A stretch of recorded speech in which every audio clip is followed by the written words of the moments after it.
I hope you guys are doing well. Welcome to Pillow Talk with Dr. Boyce and Dr. Alicia Watkins. My name is Dr. Boyce Watkins, and here on Pillow Talk with Dr. Boyce and Dr. Alicia Watkins, we talk about all kinds of interesting topics that relate to our people and interesting things that are happening in our community. We try to do it from a fun perspective and also from an intelligent perspective. So, anyway, as you come in, please hit that thumbs up button, thumbs up, share, subscribe.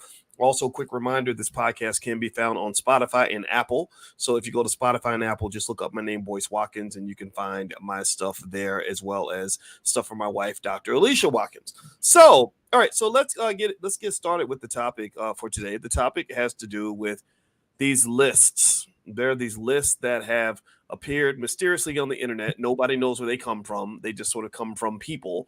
And on one of these lists, they were basically stating the first list came out, and it was a list for women stating the restaurants they will not eat at, which was just the craziest list I've ever seen. If you're not a rich person, then this list might scare you. And then I guess because I guess in keeping with the gender war that people want, because they really love it when black men and black women hate each other. That's how they make sure we don't reproduce properly or reproduce unhealthy children.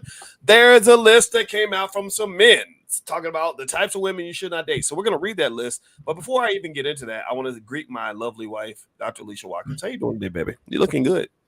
Oh, thank you, babe. Okay, I appreciate it. I'm doing well. How you doing? How you feeling? I'm feeling really good, really great. I'm feeling good, but I'm also feeling a little bit surprised, maybe a little frustrated by these people. Give me a yes or no, guys? Does anybody feel like there are just people who have a vested interest in making sure black people keep on fighting each other? What do y'all think? What's up, Eric Young and Damon Lake and Sean Jordan? Good to see you. What do y'all think? Give me a yes or no. I feel like there are people, and you tell me what you think, babe.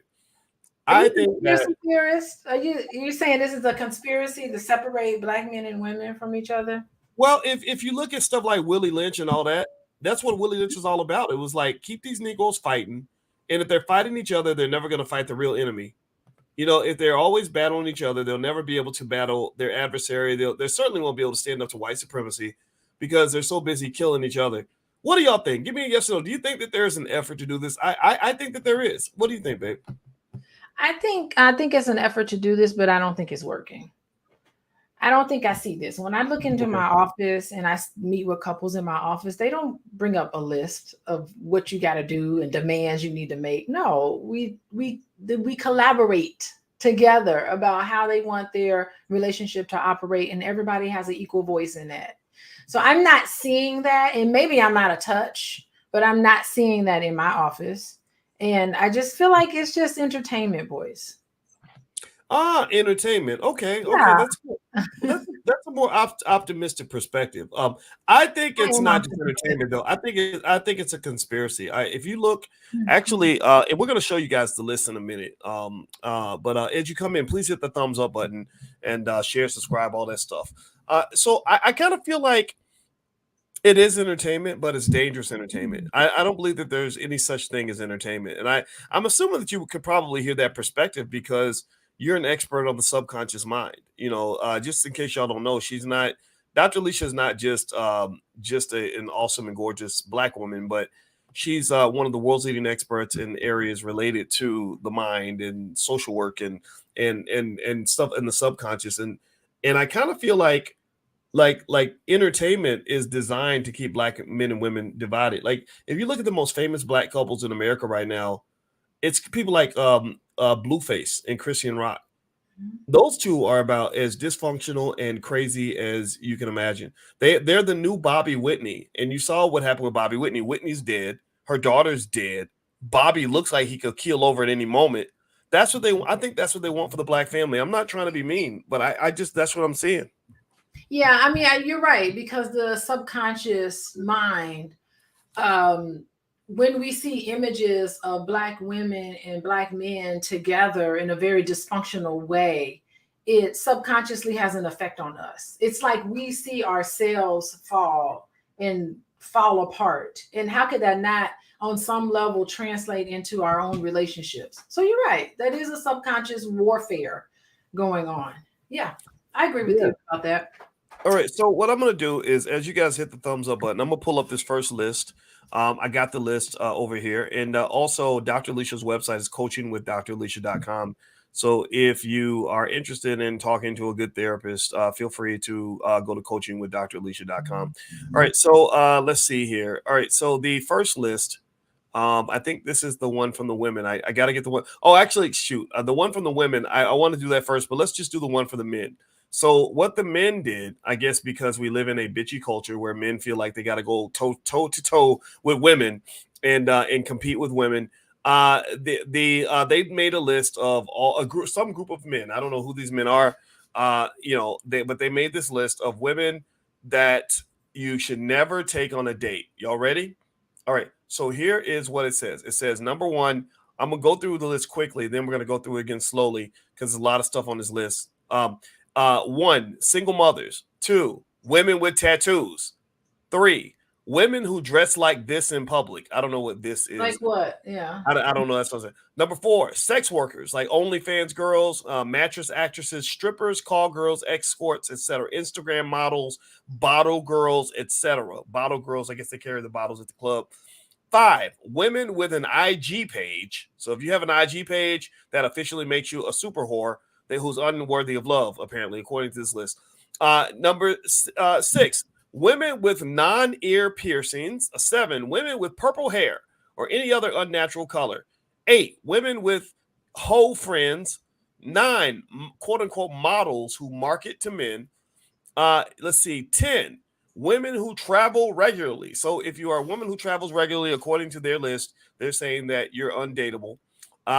Number 11, women who drink liquor regularly. Number 12, women with weak absentee fathers. Number 13, women who live alone. Number 14, women with a party voice, quote unquote party voice. Number 15, women on dating apps. Number 16, women who have been on Fresh and Fit. Number 17, that's a podcast, by the way. Number 17, women with lists, quote, in quote, lists. Now, remember, these guys are making a list. So it's kind of, maybe they're not smart enough to know their hypocrisy, but on your list, you're saying you don't date people with lists. So that technically means you're not dateable, I guess, according to your list. All right. So anyway, let's keep going. Number 18, women who have been engaged. Okay. Number 19, divorcees. Number 20, American Black women. And that's what I can't read number 21. So what do y'all think about this list? Go ahead, babe. I'm gonna let you go ahead and respond to what you just. Yeah, I would love to know who put this list together. I think I would like to understand exactly the desire. Like for each one that they put on that list, for every item on the list, what is it that they're actually desiring? Like, what are your underlying desires? And could they put up a list of women they actually would take on a date? Like, if that's somebody that shouldn't be on a date, then who should be on a date? I'm real curious about like an approval list of the type of women who's worthy enough in their eyes to take on a date and why. Like, I'm more interested in the thinking process as to how they came up with each item. What are they afraid of? What is it that they're resisting? What is it that they have a desire for that they feel like any woman who meets any of those criteria, they feel like they would not be able to accomplish something if they took a woman out on a date that fit any one of those categories on that list. So I'm interested more in the story behind how those items on that list came about. Well, you know what I think? This is for intelligent, mature people only. I think that one of the biggest mistakes you can make in dating is to get dating advice from people on the internet. I really think that is a trend that is just horrifically unhealthy and toxic, and will lead you into an absolute abyss. It will make your life as miserable as the lives of the people that you're listening to. And I only say this because I have insights into a lot of these internet influencers. I've created some. I've helped some people get their names out there and stuff. And I just would sometimes find myself just stunned that I'd be thinking people are taking advice from you. Your life, I know your life. Your life is a complete mess. And I'm just telling you, y'all got to listen to smart people. You got experts out here in your community. We just had the All Black National Convention. What nothing but experts there. What nothing but really smart people who actually have good lives, that can really show you how to live in a healthy way. The internet is toxic as hell. Like, let's just because what happens is that the toxicity rises to the top. Because crazy people are much more interesting than sane, normal people. You're not going to get as much of a dopamine rush by listening to a person that gives you good advice as you are from a person who is a train wreck. And so that's the first thing I would say. Second of all, with this list, um, people can do whatever they want, but and they have the right to say what they're going to say. But the idea that someone can make a list that you should make into your own list, that's a big problem. I also remember you're not qualifying the people who are giving you this list. The men who made this list, what's their life like, and are they in the place where you want to be? And I think that if the person doesn't show you that they're where you want to be, then you're crazy to take advice from them. Vet your sources, people. Like, just So there we go. So I'll start with this. Let's start with the single mothers thing. Where did anybody else notice this? Where did this whole anti-single mother thing come from? You think somebody mentioned this to me the other day? They said that they think that a lot of men had bad single mothers growing up, and they saw toxic behavior from their single mothers, and they're rebelling against their mothers, just like you have some extreme feminists who are rebelling against their fathers. What do you think about that theory? You think that's possible? Okay, before I start on that, I want to talk about dating advice. I really don't. I very rarely, Boyce, if you've noticed, I very rarely get online and give advice. Like, very rarely would I ever say, you need to date somebody like this, and you need to date somebody who's not like this. Like, I'm not that kind of a person. And maybe that's just makes me the therapist that I am. And even during the convention, I had one gentleman come up to me and say, hey, I was actually looking forward to speed dating because I'm actually looking forward to, I want to be able to settle down. And he was asking me for advice. He said, what should I do if I want to settle down with someone? I really want to do this. And I put it back on him. Like, what do you think you should do if you want to settle down? It's not my job to tell any individual person who and what they need to date. If anything, I ask them the question, what are the qualities of a person? I would never have anybody come up with a list like this. So my dating advice is not to have a list like the one we have, right? My dating advice would be, what qualities, what desires, what requests would you have for somebody that you're interested in dating? And I would have a conversation more about that instead of some, categorizing an entire group of people like a single parent. Okay. Or like I think a lot of men are single parents. So what? Should they have contradictory? Okay, so if I'm a father and I'm not married to the mother and I want to take somebody out on a date, I'm a single father, so I can't take another person out who's a single mother. Like, they don't even encompass half of the things themselves that they've actually said this is off limits. So anyway, I want to start there by saying, you got to kind of look at your list, and if it's 20 some items on the list, you need to look at it differently. So that's what I'm saying there. Well, I'm going to say, though, when you said a thing about single parents, I think that there is definitely a difference between dating a single parent who's custodial versus non-custodial, because you're talking about people living in your house if you get married, right? And I'm not saying that one is better than the other, but we're just talking about going on a date, though. Right. Well, I'm going to say this. My belief is that you shouldn't even go on a date with somebody that you don't think is good for you, right? Good for you long term. So like I tell that to my girls all the time. Like, if a guy is not going to be a good father to your kids, don't even give him your phone number. Don't play with fire. Because how do you know that? How do you know somebody's not going to be? Because if somebody's got a life that you don't want to be a part of, like, I'm sorry, that I think that there are some areas where you could say, like, you're a nice person, but you're a dope dealer who is, I don't know, who doesn't have a place to live or whatever, right? And you're not that, you don't come off to me as a person who reads many books. That's not what I want to be involved with. Or it could be something as basic as saying, well, he's not tall enough. That's not my preference. I think everybody has a right to have preferences. That's my point. What I don't think is healthy is when other people take their preferences and ask you to make their preferences your preferences. That's when you end up limiting yourself on areas where you might actually find happiness. So, for example, if I hear a guy say, I don't really want to date a woman with kids, I don't tell him, I don't say, well, I did it, and how dare you not want to date a woman with kids? I've never done that. What I just say is, well, okay, just all right, well, I will tell you, if you want to know my experience, I can give you information about that and the variables that I paid attention to, because I married a woman with kids, but I'm not going to tell I them married a man with kids. right. So, Well, you did, but my kids didn't live with me though. Like I think that's a difference. I really do. I think that if your kids live with you, they're in your face every morning, like that's a conscious decision, right? So I'm not taking away people's right to have preferences. What I am challenging though is this internet dating bullshit. Like this whole internet, like people just spitting stuff on lists that's a reflection of their own undiagnosed mental illness. And then dropping it out there, and all the normal people end up feeling crazy, and all the crazy people feel like they're normal. And I'm here for the normal people who are being told that you're crazy because you actually have common sense and logic in the way you conduct your life.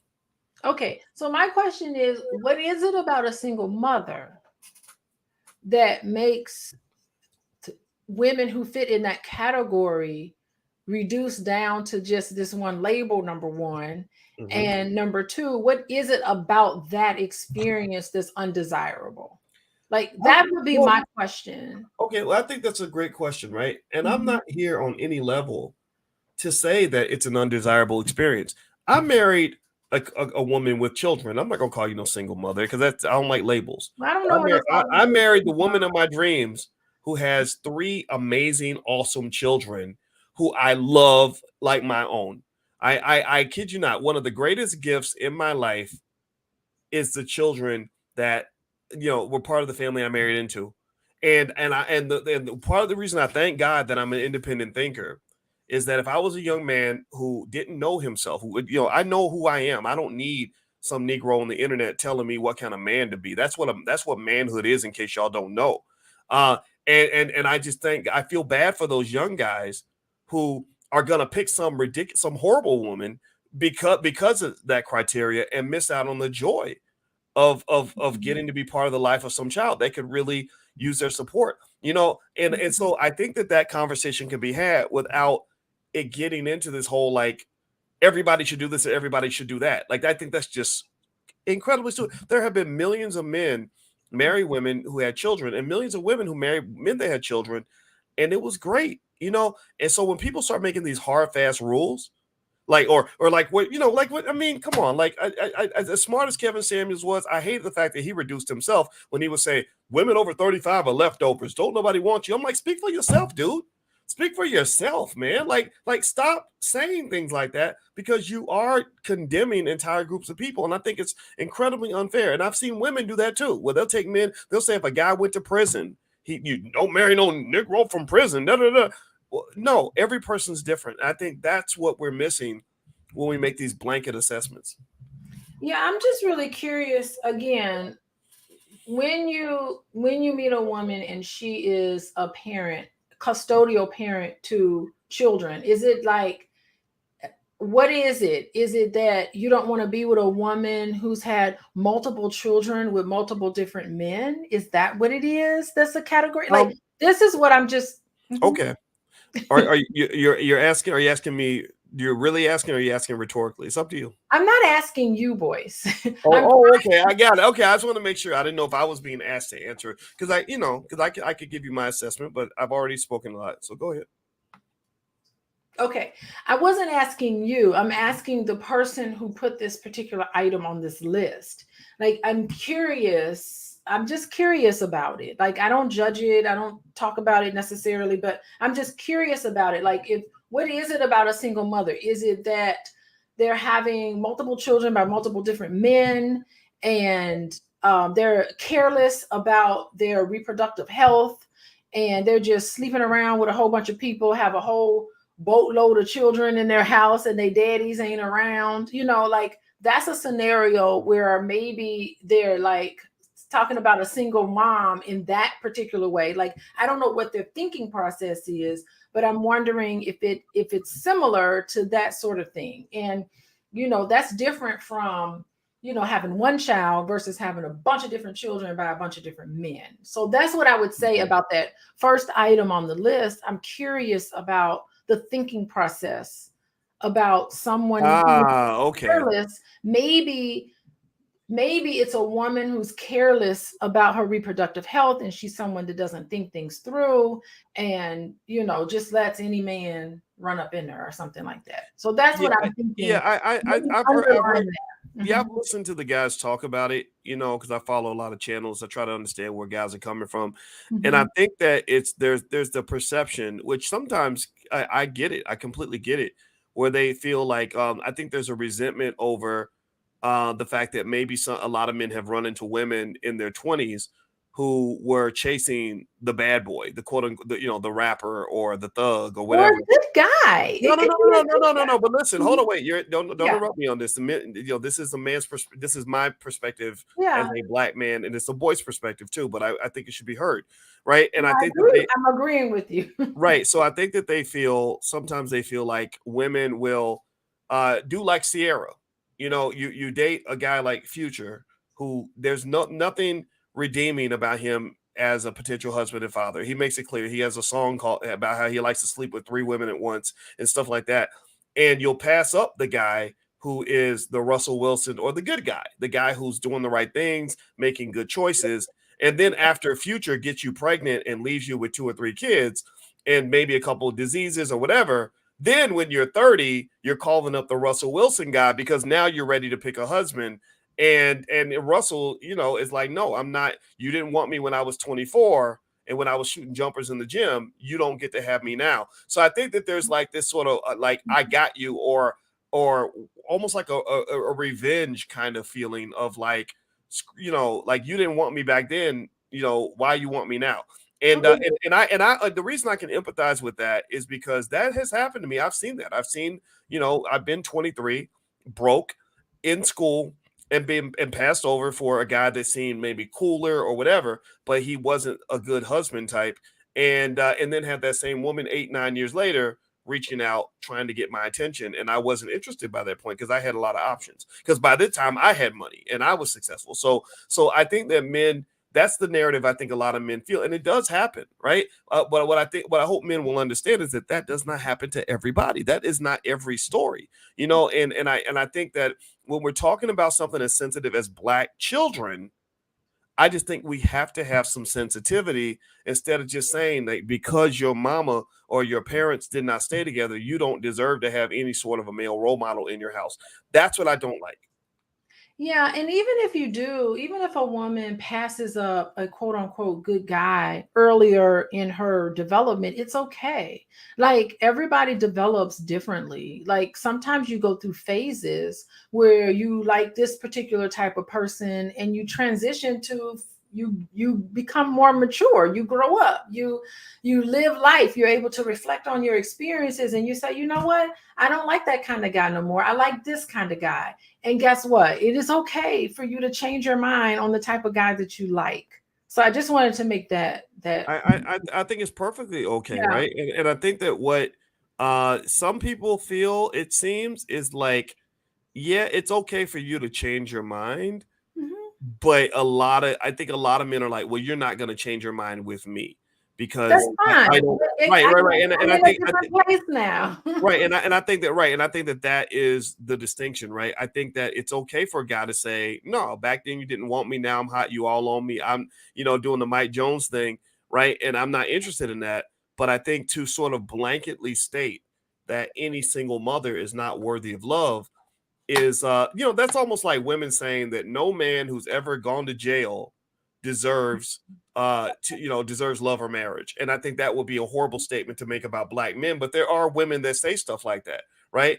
And so I just kind of think that we got to be careful, man. I think it's black people who care about the community. I think it's okay for us to kind of say, okay, let's kind of challenge some of these BS narratives that are out here, because I don't think that it's healthy at all. Yeah, and also, men who have a bunch of kids, a bunch of different places. I mean, if you get in a relationship with them, then they money Mm-hmm. is all tied up. You got to Yes. deal with baby Yes. mamas, and it's Yes. dramatic. It's Yes. No, no. I'm sorry. I'm the choir preaching it, or you're. I'm the choir. You're preaching, and I'm saying amen. Go ahead, please.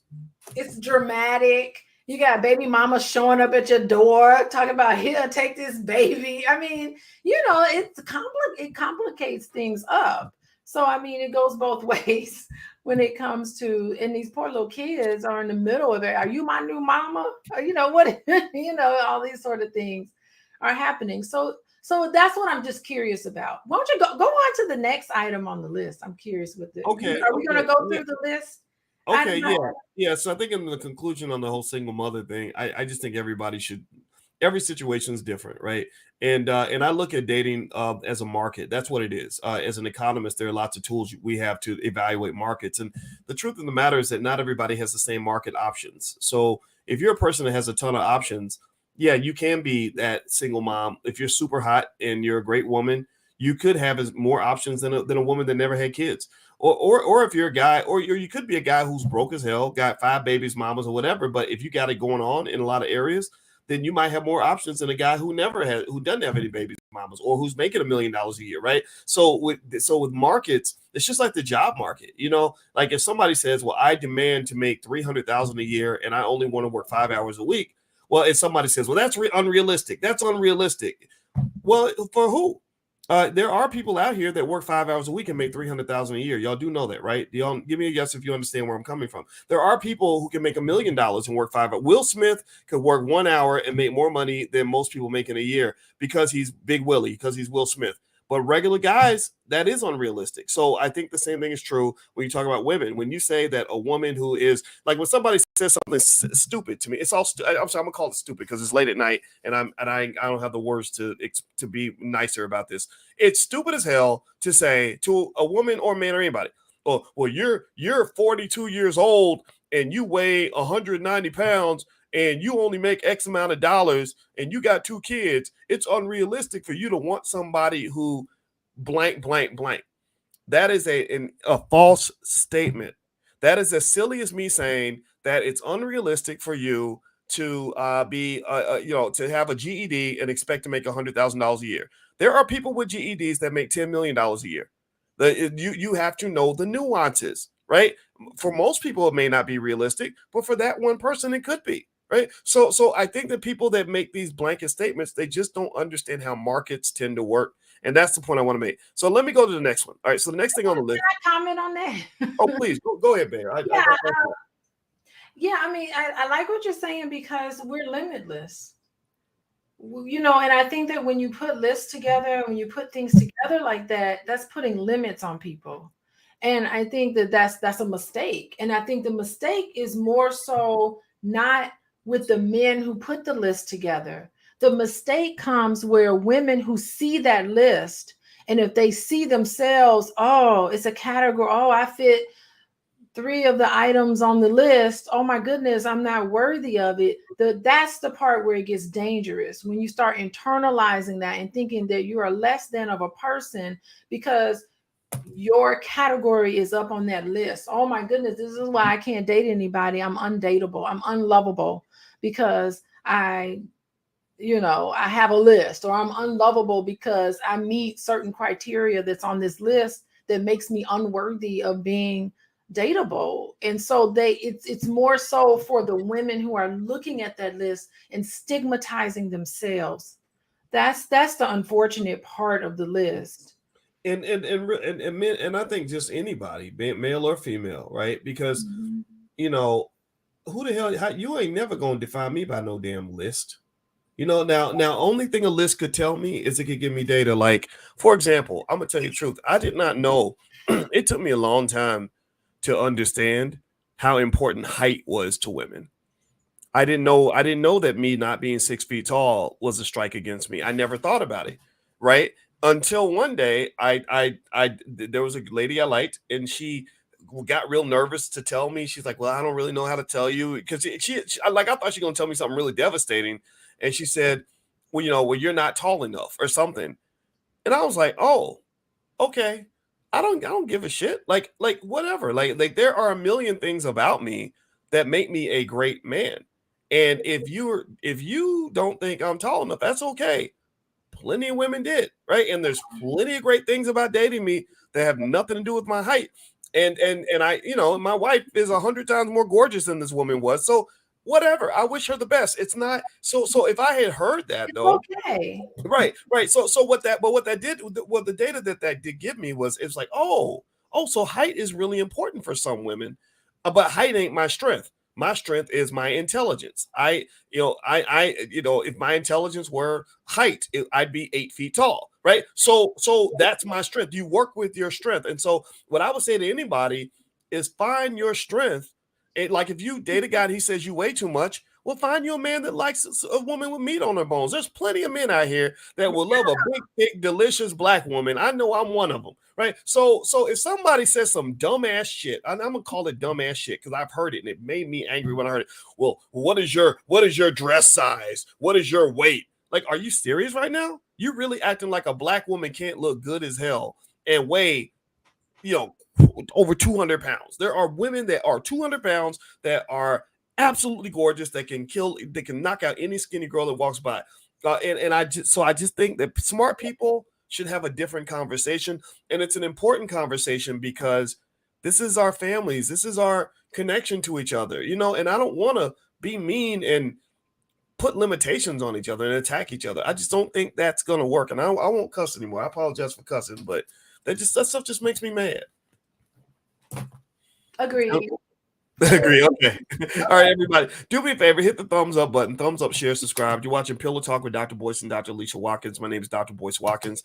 This is my wife, Dr. Alicia Watkins. If you'd like to check out Pillow Talk on Spotify or Apple, just look up Boyce Watkins on Spotify or Apple, and you can find the podcast there. All right. So at Dr. Alicia's website, by the way, is coachingwithdralicia.com. So here's some other things, and we have to go through. We can't spend as much time on every item on the list, so I'm not going to talk as much this time around. So on this list, so this group of men, I don't know who these men are, made this list of women they cannot date. So the next groups on this list are, they said they will not date women with tattoos or women who dress well, or let's skip that one, or sex workers, OnlyFans girls, mattress actresses, strippers, call girls or escorts, Instagram models, bottle girls, etc. So what do you think about that? So they won't date women with tattoos, and they don't date women who are like Instagram models and stuff like that. What do you think? Okay. A tattoo. What is it about a tattoo? You know what? I don't know. What do y'all think? Do y'all think I'm gonna just tell you the truth? Again, I'm not 22. Maybe if I was 22 instead of 52, I'd have a different opinion. Where I am now, a lot of tattoos on a woman when I came up, it wasn't appealing. A whole lot of tattoos all up and down everywhere on the neck and stuff like that. I'm not dissing anybody that has tattoos though, right? So I'm definitely showing my age when I say this, but I don't know. Does anybody else kind of feel that way? Like where a lot of tattoos, so you can tell this list was probably made by somebody over the age of 40. But when I came up, if a woman had like all these tattoos all over her body, it just doesn't click for people from where I come from. What do y'all think? Okay, can I say something about tattoos? Yeah, I'm just wondering about like tattoos. Like, is it like what the tattoo is? If it's a tattoo of a nice little flower, or I don't know, some beautiful symbol that represents their own self-expression. I don't understand like what that means. And I agree with you. Like, what does it say about you when you have neck tattoos? It just like it puts you into a certain. It used to say like you were like a gang member or something. Like it used to be A tattoo like, of a teardrop, right? That would yeah. Like it used to be like some hardcore stuff. Now everybody got them. Yeah, tattoos all over your body. I mean, I think it is something to consider. I mean, people who have a lot of tattoos, people think certain things about them that may not be so positive. I know people who would have a very tough time. They're going through a really terrible period in their life, and they have to commemorate what's happening with them by getting a tattoo. Like, I've actually met people like that, and I always kind of wonder, what is it about the tattoo and the pain, because tattoos are painful. I don't know how people do it on their neck. That's really painful. But you know, I have a tattoo. Yeah, you do. Tattoo. Yeah, well, You forget about that. I've known about your tattoo for a while, and it was fine. It didn't bother me when you got it. We were friends when you got it years ago, and Would you I get a think that tattoo with me? I don't know. We'll talk about it later. But I think that the word tattoo, if you notice, they Mhm. said tattoos plural, right? So maybe they're not talking about one tattoo, maybe two. I think if you get up where you got 10 or like 8, 9, 10, it becomes it's a style, right? It's a style, right? So it might not mean that it doesn't mean necessarily that it's unattractive. I'd say I think it just means that you probably have to find somebody who fits that style. It's like me, like I'm a radical black man, and there are probably women who would have been mortified to be with me because I am so radically pro-black and I say the things that I say. But it's a style. You know, there were some women who liked me more because I was a radical black man, but there are some women who like me less because of that, right? So I encourage everybody, whenever you hear somebody give you something as a criticism, I would encourage you to understand that it probably doesn't mean there's something inherently wrong with you. It just means maybe you haven't found your people. Your people are out there. Like somebody who likes what you got is usually out there somewhere. Although there are some things though that are more difficult than others though. Like if you're a man who beats up women, there might be women who still like that too, but really that's not something that you can kind of work with. But if it's something like I don't know, like the kind of work you do or having tattoos or whatever, or what your body shape is. I mean, there's somebody for everybody. All right, Can so let me I comment on that? yeah, go ahead. Sorry. Yeah, okay. So when I think about like a bunch of tattoos, sometimes I picture like, have you seen Lil Wayne? He's got tattoos like all over his body, all on his face, all up over his head. Like you do start to wonder about that. And like even like some pictures of Sexy Red, I mean, she's got tattoos everywhere, all up, you know, and then I start thinking about that culture. So maybe people are just looking, and I don't think we should look down on people who are part of that culture, honestly. It's just a culture. Those, you know, this is different. It's different from us, but that doesn't mean it's less than. And I want to say something about criticisms. I mean, if people, I think that if someone gives you a criticism, you really do need to listen to it. You know, you really do need to like take it in and try to think about, okay, this person's giving me criticism and really consider that because it could be something where you need to grow. It could be an area where you need to grow. So don't just say, I don't take criticisms from anybody. Like sometimes a complaint or a critique of you is something that you should welcome. So anyway, All right. go ahead. Okay. All All right. right. So all right. So let's see here. And by the way, these are economic conversations. I wrote a book years ago called Financial Lovemaking. You can find it on Amazon. It'll be on Audible soon. And basically, all I talk about is love and money. And one of the things that people should understand is that who you date is very cultural, and it fits directly with your economic outcome. So if you pick the wrong kinds of men consistently, the wrong kinds of women consistently, it's going to show up in other areas of your life, and it's going to impact your economic life. In fact, Madam President today was speaking about this interesting trend where there are some black women who are getting online bragging about how they just want to be the rich auntie and they want to trade their career in for children and family, which of course is everybody's right. And this is a direct connection to how your dating relationship preferences impact your economic outcomes and how your economic outcomes impact your dating relationship preferences. So like for example, I'll tell you, I had a preference back. I gained a preference in my early 30s where I said I do not want to date. 9 times out of 10, I probably would never consider dating a woman who was either in medical school or law school.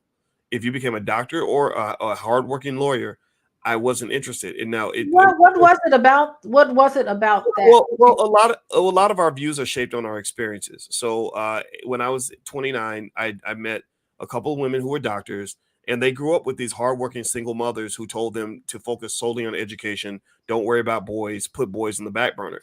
I didn't want to always be on the back burner. I wanted somebody that was actually going to put attention in our relationship, and so that was just an experience that let me know, okay, you're working all the time. And literally I looked them, I Googled them. 20 years later, they're both unmarried, and but they're both these great doctors, right? So the question becomes, Is Well, that worth it? the question is it because men have these preconceived notions about women who are doctors that they're too busy to spend time with them? Or is it that these women actually did put their career above and beyond having a relationship? I think it's the latter, because there are plenty of doctors and lawyers that are married, right, and that have children, right? Dr. Mary Okay. Stoddard, right? Dr. Mary Stoddard and Dr. Her Marcus Stoddard, her husband. They were Dr. Stoddard was at the All Black National Convention, and all 5 of her kids have PhDs and MDs. That's why we had her speak, because we want people to learn how to build and create healthy kids, not raise whatever the hell is being put out in society. And both of them focus on their careers, but they focus on their families first, right? So it's a double load. It's very difficult. Well, you could have ended up with someone like that. Like, I was just challenging you. Right. No. I'm not saying that it couldn't happen. I'm saying that in that particular case, as a 30-year-old, I just gained that preference. So what happened was based on my experience, because it was so bad, when I was choosing who to invest in, who to sort of take a chance on. If a woman showed up and she was like some hardworking medical resident working 18-hour days, I wasn't interested. I'm not interested in somebody. I had a friend that went to law school and was the top of her class, and all these other great things. She probably makes $500,000 a year as a lawyer. And I saw her. I chose not to date her because I saw how much she was committed to her career. A lot of Black women do this. People don't talk about it enough, but there's a lot of women who were raised by their mothers who did not even give them any option in terms of even considering the idea that your man should come first, right? Because they got burned that way. So anyway, she did kicked ass in law school, went on and got a great job, makes a ton of money. And I sat there and watched her date a guy who where she would not go see him except maybe once every 6 months. He lived in another city, and she went to go see him. And when she went to see him, she was shocked to find out that this man had a whole nother life. He had other chicks, he had other stuff going on, and she was all shocked, like, "Oh my God, I can't believe he cheated on me." I said, "Well, I have to say this to you. What do you think is going to happen when you have this person sitting here just waiting for you, and you're investing nothing in this man? You haven't gone to see him in 6 months. So effectively, I just kind of think that the things we pour into are the things that grow, right? And I think some people think that a family is just going to grow itself, or a relationship's going to grow itself just because we decide we're together and we don't spend any time together. It's going to be okay. No, you got to invest in that. Just like you invest in a stock, just like you invest in your career, just like you invest in your fitness, you got to invest in your relationship. And that's what I believe. I'm sticking to it. Okay, so instead of saying don't date a doctor and don't date a lawyer, I think a better criteria would be, I would like to date somebody who is available to pour into a relationship. Like, that's a better criteria than to say no doctors, no lawyers, no engineers, nobody who's high ranking position in their place of employment. I think a better category would be someone who is at a place in their life where they can invest in a relationship. Like, that's a better category, than to just eliminate someone because they're in medical school. That's my true. opinion. Well, I agree. I'm sure maybe maybe I missed some awesome opportunities. Yeah, of course. I just did. It just didn't. I don't know. It just didn't matter. I mean, I had options, and so you just have to pick based on what you know.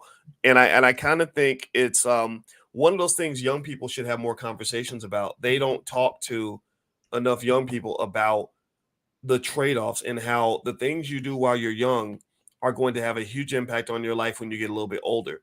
I see a lot of 28-year-olds who think they're going to be 28 for the rest of their lives, and they don't understand that for somebody like me, I know 52 seems like, a million years in the future. No, I remember when I was 28 like it's yesterday.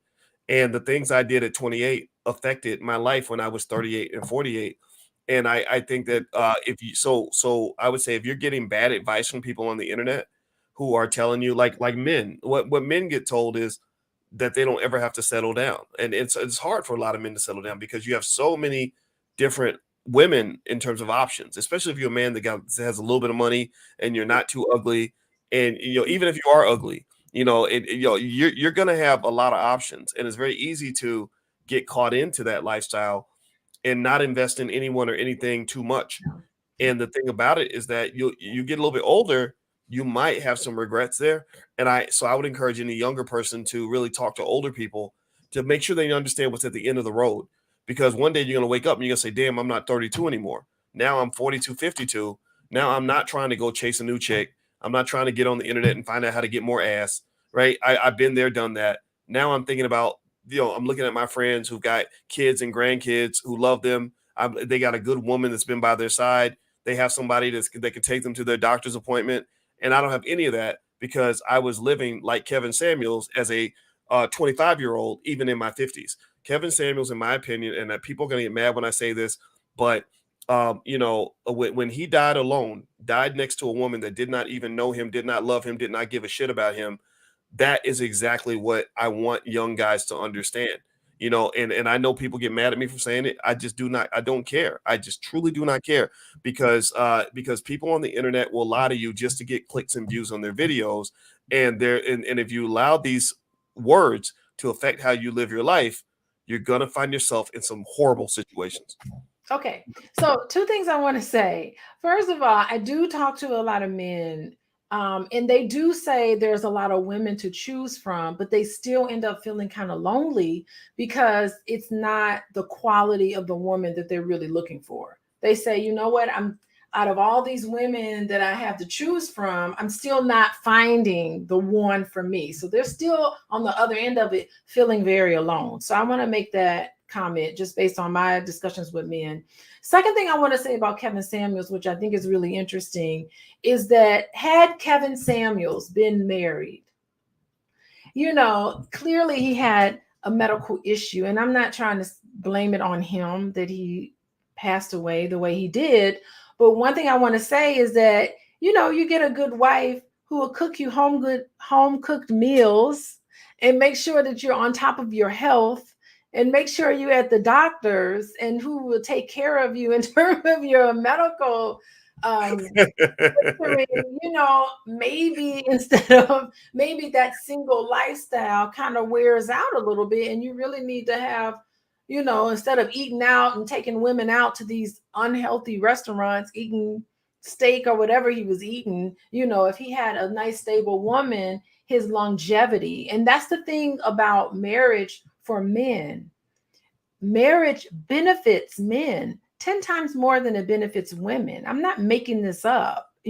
Married men compared to cohabitating and single men have better intercourse. They consistently rate higher on better intimacy in the bedroom. They live longer, they live healthier, they make more money. There is a marriage premium in favor of men. So I think it's just interesting that marriage for men is seen as something, I'm going to be locked down and all of that, when actually, there's a lot of benefits to being married. So I just wanted to make that point. All right, you want to put up the other list? I'm gonna kind of jump in on that too, because I think that I think that's such an interesting perspective that you laid out, and I don't disagree at all. It's kind of a mixed bag, right? Because I get it. I understand having the lone wolf spirit, and I don't get lonely. I just don't. When I'm by myself, I love being by myself because I have really great conversations inside my own head. Like I can have really good conversations with Boyce. Yes, that makes me a lunatic, but I love to feast on my own thoughts, and it's fun. I can find myself. It's meditative. I'm an introvert. I like it. Um, so the loneliness thing never got to me, but to your point though, I can speak to my own story, and I'm not here to tell anybody to get married or not to get married. That's not my job. But you can testify that when you and I got together when I was in my mid 40s, I was not in a good place health wise. I gained, and a lot of people who follow me have noticed like I lost a lot of weight. I don't know if anybody else noticed that. There's a difference. If you look at me 7 years ago, I was very few people. So fat. Yeah. Very few people can say they look better at 52 than they did when they were 42. That's crazy. Like, and I attribute a lot of that to marriage because being married to you kept me focused on, like, it incentivized me to eat better and to not do the things I normally would have done if I was by myself. Now Shakim says you're lying. Men get lonely. Oh, I didn't say men don't Oh, get lonely. he's Men saying get lonely. I'm saying I don't get lonely. I just really don't. It doesn't. I mean, I got and maybe, but then again, I have a privileged life, right? When like I've been internet famous for a while, whatever the hell that means. And when you're internet famous, I can go to any city in the country and find somebody that will go to dinner with me, go to the movies with me, hang out with me, invite me to their house. Like that's easy. I just stay in my hotel room because I got work I got to do.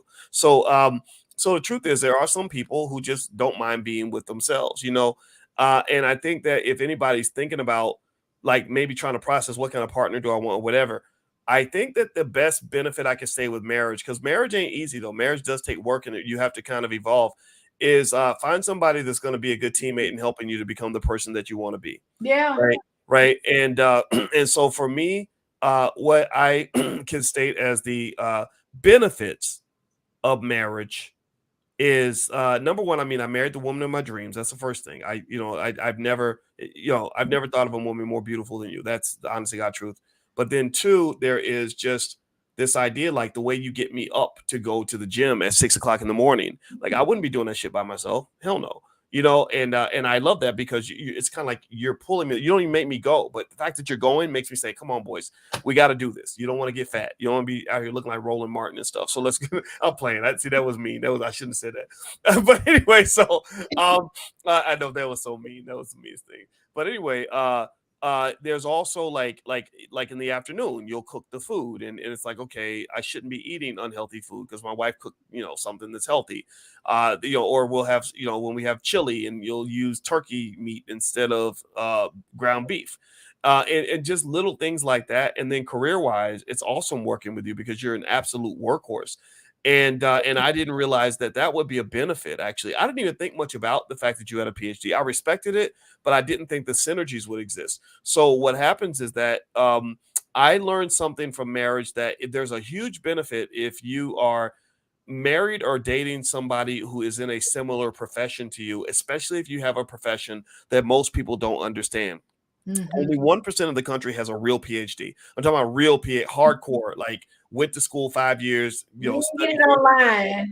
Yeah. A lot of people have fake PhDs. I'm talking about real PhDs, and it's just a different experience. It's like being the academic version of a freaking Navy SEAL. You go through hell and all that, and you need somebody that understands that. And so, if you have a profession, like if you're an entrepreneur and you're a workaholic entrepreneur, maybe you get somebody that's also into what you're into, and you can like build empires together.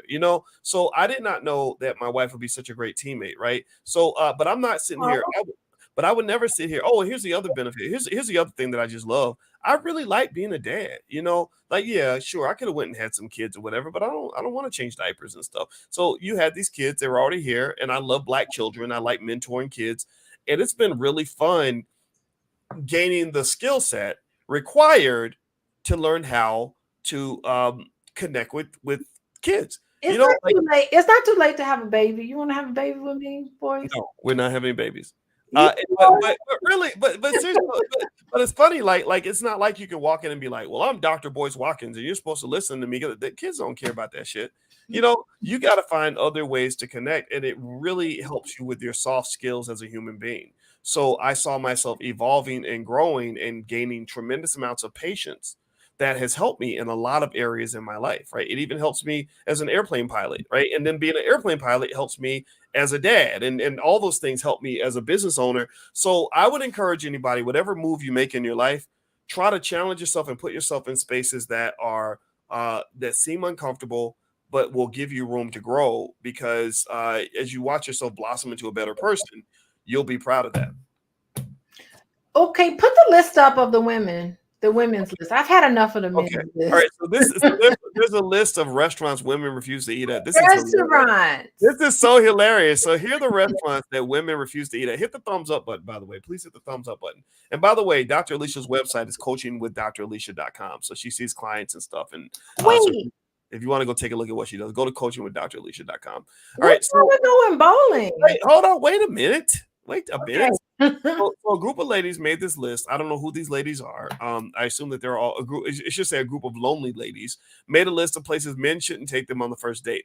And tell me what y'all think of this list: Cheesecake Factory, Applebee's, Chili's, Chipotle, Olive Garden, the movies, your house, any fast food chain, Buffalo Wild Wings, Wingstop, Red Lobster, a buffet, IHOP, Denny's, the gym, church, Starbucks, coffee dates, ice cream dates, family functions, movie night, Netflix, Hulu, etc., somewhere that requires a long drive and bowling. What kind of bitter ass person made this list? I need to So find what them is it? so I can Okay. slap them in person. So what is it about this list here? Like, what's the common theme? It's a stupid list. It's Something just that requires a long stupid. distance. I mean, what's wrong with a coffee date? What's wrong with bowling? What's wrong with what if they want to say ice cream dates? Let's see. Now okay, here okay, let's start with what we can agree with. That's a much shorter list, I think. All right, I don't agree with Cheesecake Factory. Cheesecake Factory is good as hell. I like Cheesecake Factory. Y'all like Cheesecake Factory? Applebee's I think is fine. If you're too good for Applebee's, then we shouldn't be dating. Chili's, now Chipotle, that's on the edge of fast foodish, but that could be a nice place to stop after you've had a fun date. Maybe you went rock climbing or something, or went to an amusement park, and you're like, "Hey, let's stop and grab some food at Chipotle." Um, I don't see anything wrong with that. I'm trying to see if there's anything on here that would just be a no no. I wouldn't eat at any of those places. Wait, someone said church. I think church and your house. I think those are bad places on the first date. I Why? don't think you should be bringing. What's wrong with your house? I don't think because I think that that's a little bit too much. That's a little bit too presumptive. Why? Like, okay, Because maybe she don't want to come to your house.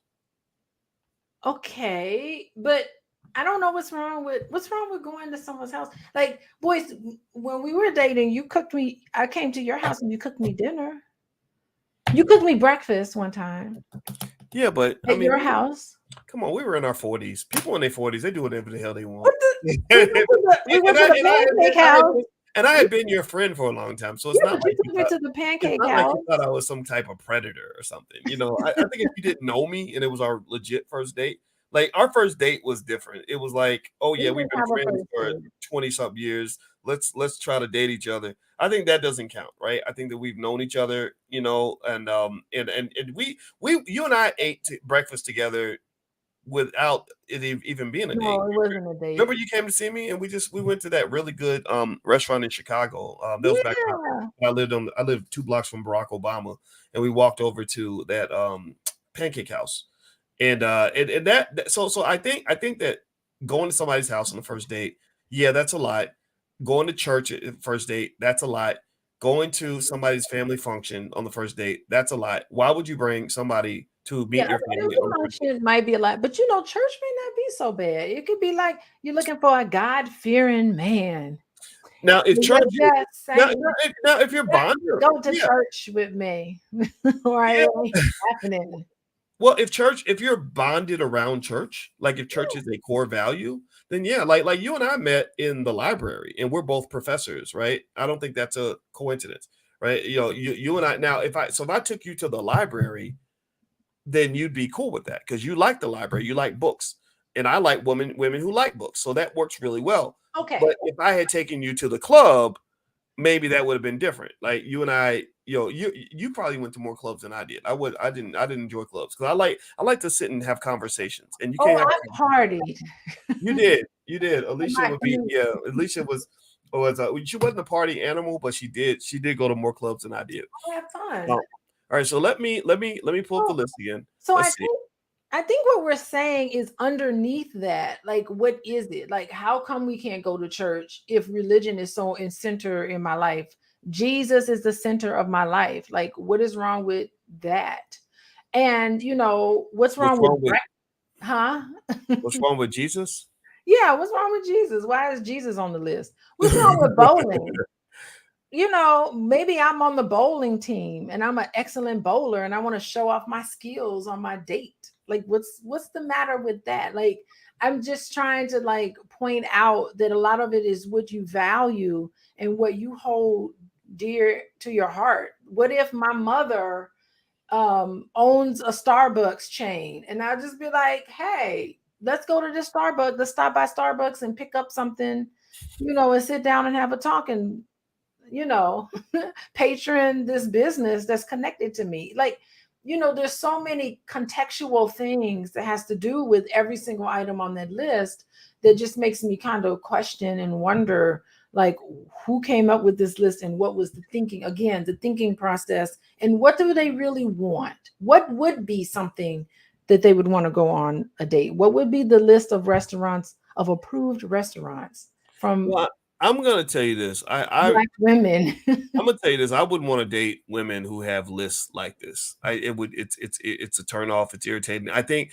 and I'm gonna go ahead and take the chance and generalize a little bit and say, if you're dating somebody that has all these lists and all these requirements from the very beginning, it's not gonna be a fun relationship, because if they have this many rules before they go out on a first date with you, imagine how many rules they're gonna have when you're actually in a serious relationship.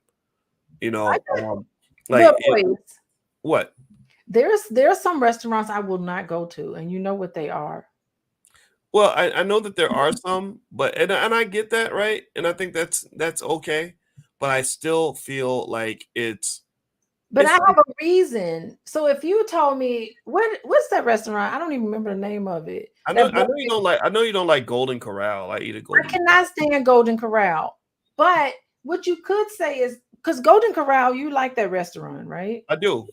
So if on the first date you want to take me to Golden Corral, and I'd be like, I don't eat at Golden Corral. I mean, you would not take me. You wouldn't say I'm not interested in her because she wouldn't go to Golden Corral with me. You wouldn't say that, would you? No, what I would say is I'd say, well, where would you like to eat? Or you And, might want to say, tell well, me a story about why you don't want to eat at Golden Corral. And honey, I got a ton of stories about why I yeah, don't eat at Golden I Corral. can get that, right. I think people have a right to say, like, there's restaurants I don't like, and I get Mhm. that. But I think if I was like, I don't need nothing, I don't want nothing except for a 4-star restaurant or whatever, then I think that sends a signal to you. That's a clear signal, Mhm. right? So I think that's what that is. It's not so much about um having a preference. Everybody has preferences. It's more so about sort of having these blanket requirements, Yeah. and I could you could spot that pretty easy. When I got a little bit of money and I was single and I go on a date, like I could spot I wouldn't say a gold digger, but I could spot a money conscious, not even money conscious, that's not the right word, a money, let's say money hungry kind of woman by the type of restaurant she'd want to eat at, right? So, and what she would order on the menu, right? So if I'm on a date with you and you're thinking that because you're dating this rich guy, you can just, this is your night to splurge. So you're like, let's go to Ruth Crisp and I'm going to get 2 or 3 drinks from the bar and get $250 worth of food because this is my one opportunity. Then what that says to me is that you see this as your chance to get something that you can't normally afford by yourself. But then also what tends to happen, I think, on some dates is the implicit trade-off that can occur between a rich guy and a woman that thinks that way is like, okay, I'm going to get what I want out of him because later on I know he's going to get out of me what he Mhm. wants out of me. Right. Well, There is an implicit money for sex trade-off that does happen in a lot of these dating scenarios. That's why you have the whole culture on Instagram of people getting in people's DMs, getting flued out. He flew me out, and then there's the trade. It happens, right? It's life. that's not okay. So what I want to say is that, what's the purpose of a date? What's the whole purpose of a date? It's to get to know somebody and to see if this is the kind of person that you would want to go on a second date with or a Mhm. third date with. You take it day by day. So that's the purpose of a date. So, it doesn't matter where you go. What makes a difference is the type of conversations and the interactions that you're having with this person and trying to get to know them. Isn't that the Mhm. purpose of a date? I think dates have different purposes for different people. Okay, maybe that's the purpose of the date, is to figure out what are you looking for? What are Yeah, you yeah. Like I think I don't know. I mean, Mhm. some people who date with a goal in mind. Like my goal is to find the person that I'm going to spend the rest of my life with. Some people date just so they can have somebody to hang out with, or they can have something to do. you Or know. some people are just open. They're like, you know what? Either I can have a good friend or I can have a romantic partner. I'm just out to kind of hang out and meet people. Meeting people and getting to know people, you don't know. It could be a business date. It could turn into a business deal. You never know how people are connected with each other and how they can connect with each other. So, I mean, it just keep in mind you don't want to waste your time with somebody that just wants a free meal, that's not even interested in you getting to know you, Boyce, as a person. They just there because they want a free meal. That's not fun. Nobody wants to be treated that way, used. You don't want anybody to misuse you in that way, because I I you think know that's, what? I get used all the time in business because well, business I'm is talking about misused. just I mean, life. Well, you're right. Misused is a It's problem. When you're different from used. right, when you're misused, that's like Mhm. going into a store and paying $1,000 and getting $20 worth of service. But if I pay $1,000 and you give me $1,001 worth of service, whatever that is, I don't feel exploited, right? And I think that's where that's another nuance in, I think, relationships that often gets missed, is that people can often assume that, for example, women's expectation that a man provide financial security, that's unreasonable, that women are bad because they like men that have a little more money. I don't think that's bad. I think the question I ask is, if you're asking for access to more money or a man to have money, is there something about you that would appeal to the man that you're seeking to acquire? And I think that's where those, Kevin Samuels' conversations are quite relatable, because I think that there are some people who misassess the market. Like they go searching for a husband the same way you search for a boyfriend. That ain't the same thing. You don't, you can't, you're not going to get a temporary worker for the same wage that you get a permanent employee with a long-term contract. Those are two different transactions. And I think that people that don't understand that, they end up mixing it up. They end up basically trying to turn a hoe into a housewife, male or Well, female. well, Male or female. yeah, That I know you're not gonna. I know you're a therapist and a relationship therapist, so you're not gonna generalize it that way. So I want you to give the professional version of that, but that's what I believe. I believe some people just misalign it. you don't know what I'm gonna say, boys. Don't try to Yeah. predict. Well, I know that term, like turn a hoe into a housewife, is something that isn't gonna fit in in the therapy books that you've learned about relationships. But what I mean is, if you're trying to pick your husband based on the same criteria you use to pick a one night stand, you're gonna mix it up. It's like trying to be a track coach and you grab Usain Bolt and try to ask him to run a marathon. Usain Bolt can run 100 meters faster than any human being in history. But if you ask him to run a marathon, he can't even run half a mile, I bet. And a lot of people don't understand the difference between picking a marathon runner and a sprinter. That's what I'm saying.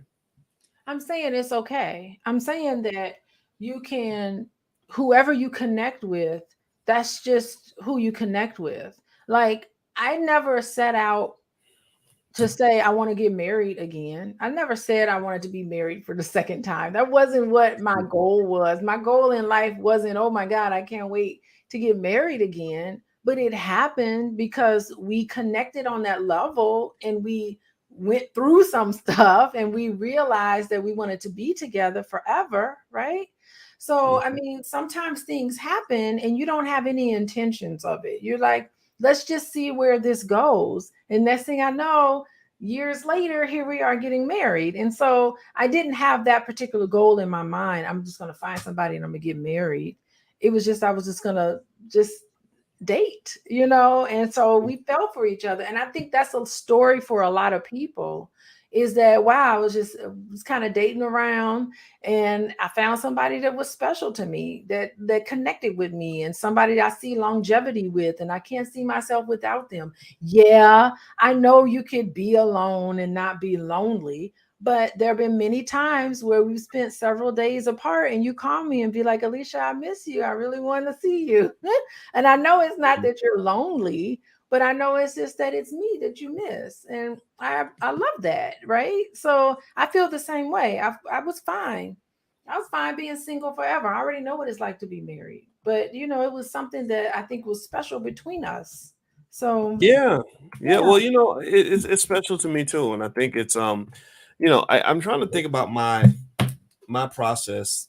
I think my process was not so much to say, as soon as I started dating you, I knew I wanted to marry you. But I think, and maybe people can get data from this, but it's just one man's point of view. Um, I first thing that was true was that I was at a stage in my life where I was open to getting married. And that's one Okay. thing I think a lot of people don't assess about a person is, are they even receptive? Like, are you applying for a job where the company's not even hiring? There are lots of But I've if, seen if a company wants you bad enough, they will create a position for you. I right. Well, think it's that could be true. That could be true. But there's some companies that ain't gonna hire nobody. And I think it's important. I think I've seen women waste time with men who had no interest in marriage whatsoever. And I understand it because there's been times where I was that man. There's times where you couldn't have got me to be your husband. As much as I like you, as much as I'm attracted to you, and it's it, okay. right, exactly, right. So I was really ready and receptive. Um, and so I think that that's important to determine. But then at that point, it was more like, it wasn't like I said for sure, yeah, I want to marry her. It was more like, I want to see what kind of person she is, what this is really like. I knew you as my friend, but I did not know you as a significant other. So I had to take time to just assess that, like say, okay, because I thought maybe, okay, did I fall into a trap where sometimes you admire somebody so much and you think they're so attractive, and then you get with them and you find that they're a terrible person to be in a relationship with, or they don't respect you or something like that. I had to make sure all that was there and sober up a little bit. And I spent about 2 years evaluating that. And I said, okay, I think I really want to do this. And it's time anyway. I did not want to be running around here 50 something years old on dating apps. No disrespect to anybody in that category, because I know things happen, but I didn't want that to be my life. I've always planned my life, and I don't know. I wish, I don't know. I'm not telling anybody to listen to me, but I can tell you, you're not listening to a guy whose life happened by accident. I didn't just happen to end up here at 52. I was thinking about where I wanted to be 10 years ago, 15, 20 years ago. I'm a big believer in having a plan for your life. And I think if you pick a partner, I think you should pick a partner that has a plan. So, in my plan, And being flexible in your plan, saying, yeah, I was flexible in "Oh, the plan. I plans was, change." well, I was flexible in the plan, Mhm. but there were certain things that were not negotiable. There were certain things Oh I was yeah. going. There were certain things where I said, I'm gonna make it happen like this. Like when I was in my 30s, I said, I don't really know if I'm supposed to be anybody's husband right now, because I'm an entrepreneur trying to hustle and I want to work 12 hours a day, 14 hours a day. And I almost got married and I was willing to consider it, but I wasn't. If I'd wanted to get married, then I could have. I just didn't really want to pursue it that badly. It was like, okay, well, you're not sure and I'm not sure, then let's not do it. It's no Yeah, rush. and look at the panel at the All Black National Convention when we did the relationship panel. Look at the two couples, one on one side, one on the other. I mean, they were two entrepreneurs that were kind of in it together as a team and running their Mhm. businesses, So I think you could have, it is possible to find somebody who was ride or die with you, who would be willing to, do these things and build your company together. I think that's beautiful too. Yeah, you know what? I am not here to tell anybody what to do. That I think that's what's really important, right? I'm not here to criticize anybody's choice. I'm here to encourage people to do is make the choice that really works for you, and to make sure that you do the research to know all the trade-offs, right? So one trade-off is that in my 30s, where a lot of people may have spent time raising kids, I didn't do that. I was raising my career. So the downside is that I didn't have more kids. Maybe that would have been fun. So you But were just like those women you were critiquing, those well, MDs and lawyers. right. Wait, well, but remember though, there's a difference though. I think as a man, there's space. Like if I wanted to just be You would like have made time. if I wanted to be a 60-year-old man and have 4 kids, I could have done that, right? I think it's easier for men to do that. I think it's harder for women. Not to say a woman can't get pregnant at 60, but it's rare. I'm not here to put any limitations on what people can do, but I think that the differences in the biological clocks have to be acknowledged, instead of us acting like men and women are the same. We have all the same options. No, we don't. I don't believe that. So I just kind of think you have to pick the life that you want to have and be deliberate and intentional about that. And the thing about picking my life was I didn't let anybody else tell me what that's supposed to look like. I knew when I was 30, I knew what I said in my 30s, I want to be a workaholic so I can build my career. In my 40s, I don't want to keep being a workaholic. I want to go move to a bigger city and have more of a social life. That's when I moved to Chicago when I was But 42 you're years old. still a workaholic, though, Boyce. I am, but Oh, it's good. So I but it's, cannot but take it's your word well, for advice. no, no, but I'm not a workaholic like I was when I was 32. No. No, what you don't understand is that 20 years ago, Mm-hmm. I did not have friends. I did not. I was only focused on my career. I did not go out. I did not worry about no kids. Like now, my life has a lot of other things in it that it didn't have when I was 32. Like picking the kids up from, pick Taylor up from dance, or spending time with a spouse or significant other. If I dated a woman, she lived in another city. I liked it that way because I didn't want to be bothered. I believe you should be. I think the best life strategy is to be super intentional about the life that you want to have.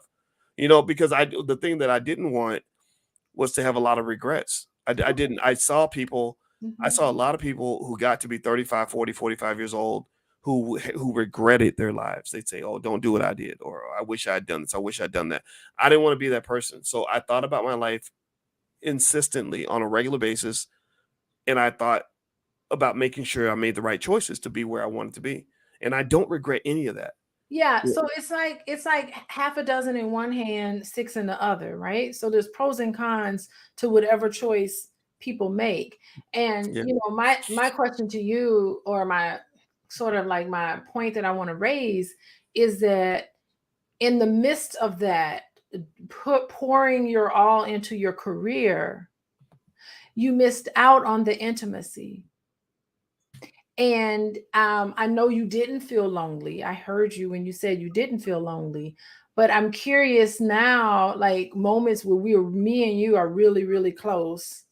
We're really into each other and really vibing each other. What does that feel like for you? Because I don't know if you can have that with a long distance relationship. You have access to me all day long, so we connect with each other and we talk to each other and we have a special connection with each other. And I'm not to say that you didn't have that with other people before me, but what is it like being on the other side, married, and knowing that you have a spouse there, that intimacy level for you? I'm just curious what that's like for you.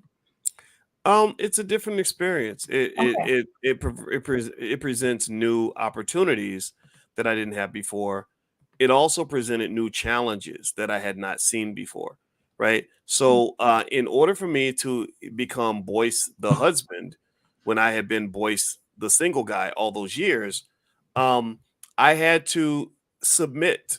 And I had to submit to the idea of of moving in a way that was different from the way I'd moved before, right? Some would call it maturing. I don't call it a maturity per se, because I've always been mature. I would refer to it as just adjusting to a new environment, Yeah. right? I don't And, think and I would call it submitting necessarily. yeah, It's well, I did submit. You got to submit to whatever you want to be. And I wanted to be a good husband. I wanted to be a good father. I want to be a good head of household. So I submit to my goals. I submit to my objectives. So my goal of being a good husband and father was just as important as my goal of being a great scholar or being a great business owner or whatever it is. So but I'm just goal oriented in that way. So I think that whatever your goals are, you should fit your family and your dating life into those goals. But I Mhm. think you have to take the time, like intelligent black people. I hope you'll consider what I'm saying.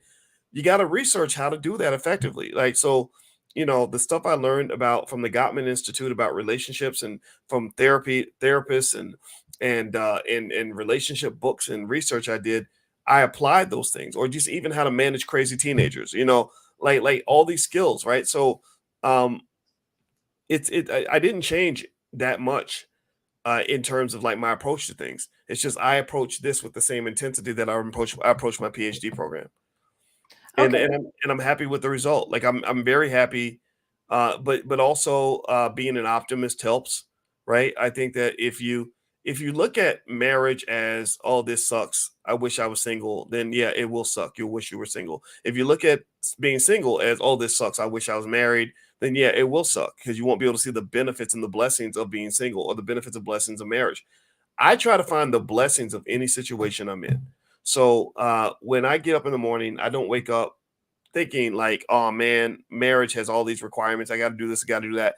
I think, wow, okay, this is my life. How do I make the most out of this? But when I was single, I was the same way. I was a really happy single man. I did not get married because I'm so miserable and that I had to get out of my old life. I got married because I said, okay, let's try something different. This is a great woman. This is, this is a woman that is going to be hard to replace. I can't find another one like this.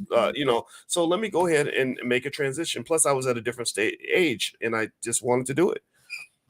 Yeah, I think like marriage on you is really you have adjusted so well. Boys, I'm telling you, it what a heck of an adjustment because you didn't even get married till you were 50, going on 50 years old. And Yeah. you've been single like your whole living in that single status. And I have to say, like, you really adjusted in ways that I didn't know that you could adjust. Like you're wearing it well, by the way. And Well, thank you. you didn't really comment much on my intimacy question, but I guess I'll answer it. I honestly didn't think, and maybe because of list, maybe I saw a list like that, and maybe I internalized these lists, and I started feeling like I'm not worthy because of the list. It said if you're divorced, you're not worthy of being. Oh, yeah, yeah. I, I think stuff like that is that's stuff that immature people yeah. say, So, like, or but I was people that follow the crowd. Can Go I ahead. talk I'm sorry. now? Okay.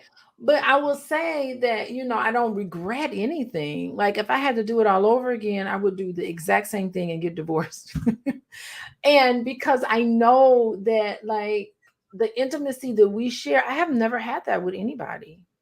Like it truly is something really special that I think puts our relationship apart from anything I've personally ever experienced. So that's why I married you because the connection was just there in a very unique way that I've never had before. And it was something that I felt like I had to do. I have to do this. And I'm just honored. I really am honored to be your wife, and I feel like the luckiest person in the world sometimes not so much, but for the most part I am. And I'm just overwhelmed by the whole experience of being married to you. You are not boring. You are very interesting every single day. I don't get, bothered by you at all. If anything, I get bothered when you get bothered by me. You don't bother me at all. You really don't. I think you're absolutely adorable. And I don't think I would have married anyone else. Anything short of that type of bond and that type of experience, I wouldn't have done that. Well, I'll tell you this. I would tell anybody, don't let the internet choose your relationships for you. I think that that's probably the biggest lesson here, right? Is I reiterate, I'm not here to tell anybody how to live, what to do, or anything like that. The only thing I would probably suggest is think for yourself. And I guess to answer that question, Eric says I was kind of avoiding the question on intimacy. I wasn't trying to avoid it. I just didn't know exactly what my Well, I'm feelings talking were. about closeness. I mean, there's No, different no, levels. no. Well, yeah, I get it. Yeah. Yeah, I think Mhm. the intimacy. One thing I can say is that I did have to adjust to that concept of intimacy Mhm. within marriage, which is deeper than intimacy in a dating relationship. And I Mhm. also had to learn your assessment of what intimacy looks like, right? Because I have my own view of what it looks like. Um, and so I think kind of over time, sort of understanding just how connected to me you are and how much you have my back and how much I know I've got a loyal, dependable person in my corner, that makes me sort of say, okay, this is what it is. This is where I need to sort of buy into that as well. And I did. I mean, you've been a great wife, but it's kind of like I'm really sort of just not understanding like significantly what that means. And so, again, I don't. I don't know. I kind of think when it's definitely made me process differently how people on the internet are talking about relationships, because I think they're making a lot of people very miserable. They're just giving absolutely horrible advice. And like there was one lady who just got banned from YouTube. I won't even say her name because I don't even want to bring it up. But she would literally just say the most horrible things about black men, and literally to the point where she was saying that black boys should be aborted and crazy stuff like that. And I know where that comes from because I know her background. Her father had a drug issue and he did terrible things, when she was a kid. So she never got the help she needed, right? So I think that the same thing is true with a lot of folks that talk on the internet. Like people, there's so much undiagnosed mental illness in our Mhm. community Mhm. that I just don't want you to go out here and get unhealthy advice. Like there are great therapists out there, true relationship experts out there that have really done it. There are people out here that have been married 30, 40 years. And these are the types of people we had at the All Black National Convention. Like on our men's panel, I love the men's panel because we had one single guy, Dr. Maurice Green, but we also had I think three married men, and the three married men just gave really solid masculine responses to every question. It wasn't a bunch of bullshit. It was like, yeah, this is how you deal with XYZ. This is how you take care of your family. This is what my priorities are as a man. And I just don't think the black community gets enough examples in mainstream media of genuine manhood. Like rappers are many rappers represent boyhood.